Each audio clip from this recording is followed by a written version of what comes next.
finally APSC grade 4 যোনটো exam conduct কৰা হৈছিলে তাৰ ৰিজাল্ট ইতিমধ্যে ঘোষণা কৰিছে গতিকে ভিডিঅ'টো শেষলৈকে চাই থাকিব মই দেখাম যে কেনেকৈ আপোনালোকে ৰিজাল্ট চিটটো ডাউনলোড কৰিব তাৰ লগতে ইয়াৰ নেক্সট প্ৰচেছটো কি হ'ব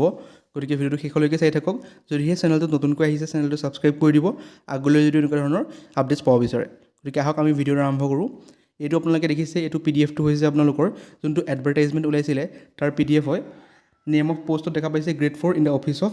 APSC অৰ্থাৎ আসাম পাব্লিক সাৰ্ভিস আপোনালোকৰ পোষ্টিং হ'ব আসাম পাব্লিক সাৰ্ভিস কমিশন অৰ্থাৎ APSC অফিচত পোষ্টিং হ'ব তাৰ লগতে নাম্বাৰ অফ পোষ্ট আছিলে 20টা অৰ্থাৎ 20টা পোষ্টৰ কাৰণে এক্সামটো কণ্ডাক্ট কৰা হৈছিলে আৰু ইয়াতে আপোনালোকৰ সকলোবোৰ ৰিজাৰ্ভ কেটেগৰীৰ কাৰণে কিমানটা আছিলে সকলোবোৰ ইয়াত মেনশ্যন কৰা আছে আপোনালোকে চাই ল'ব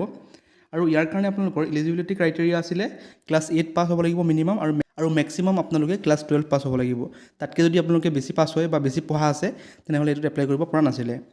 তাৰ লগতে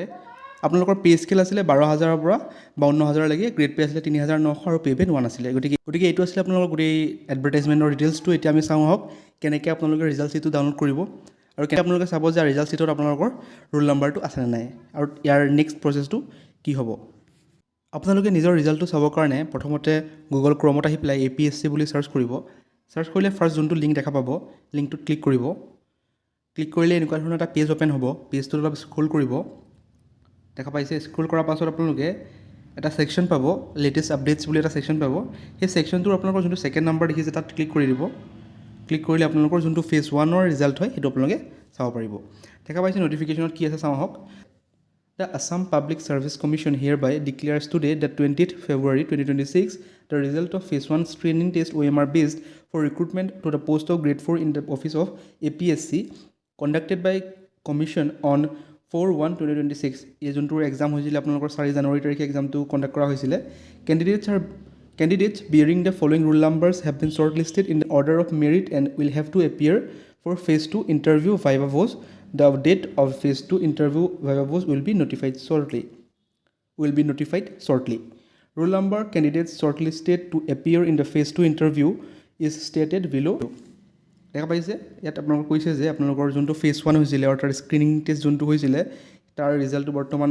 ঘোষণা কৰিছে অৰ্থাৎ যোনটো ফেজ 1 আছিল তাৰ ৰিজাল্টটো ঘোষণা কৰিছে আৰু যোনটো ফেজ 2 হ'বলৈ গৈ আছে ইন্টাৰভিউ বা ভাইভা সেইটো আপোনালোকৰ ডেট এতিয়ালৈকে মেনশ্যন কৰা হোৱা নাই অৰ্থাৎ সেইটো ডেট দিব গতিকে আপোনালোকে ফাৰ্ষ্ট যদি আপোনালোকৰ ৰোল নাম্বাৰ এই যোনখন লিষ্ট দিছে সেই লিষ্টত যদি আছে ভালদৰে চাই ল'ব লিষ্টখন যদি আপোনালোকৰ ৰোল নাম্বাৰ আছে তেনেহ'লে আপোনালোকে ফেজ 2 কাৰণে প্ৰিপেয়াৰ কৰিব হৈ গৈছে আপোনালোকে প্ৰিপেয়াৰ কৰক সেইটো কাৰণে আৰু ইন্টাৰভিউ আৰু ভাইভাৰ কাৰণে এপিয়াৰ হ'ব পাৰিব আৰু তাত যদি আপোনালোকে কোৱালিফাই কৰে তেতিয়া আপোনালোকে সেই পোষ্টটো পাবলৈ সক্ষম হ'ব গতিকে এইটোৱে আছিল আপডেট যদিহে ভিডিঅ'টো ভাল পালে চেনেলটো ছাবস্ক্ৰাইব কৰি দিব আগলৈ যদি এনেকুৱা ধৰণৰ কুইক আপডেটছ পাব বিচাৰে থেংক ইউ